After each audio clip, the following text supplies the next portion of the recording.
Տոներին ընդառաջ շնորհակալ լինելու առիթներ շատ կան։ 2025 թվականին հայ-ամերիկյան հարաբերություններն ավելի մեծ առաջընթաց են գրանցել, քան Հայաստանի անկախացումից ի վեր որևէ այլ տարում։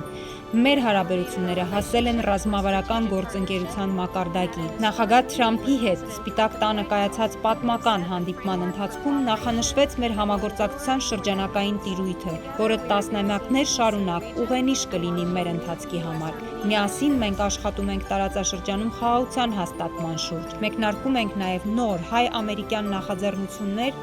տեխնոլոգիաների, էներգետիկայի, կապուղիների և անվտանգության ասպարեզում, որոնք կնպաստեն բարգավաճմանն ու կայունությանը։ ԱՄՆ դեսպանության բոլոր աշխատակիցների անունից շնորհակալություն եմ հայտնում բարեկամության և գործընկերության համար։ Ձեզ և ձեր ընտանիքներին մաղթում եմ ամենայն բարիք։ Թող գալիք տարին լինի խաղաղության և ուրախության տարի, շնորհավոր նոր տարի և Սուրբ Ծնունդ։ And a very happy new year.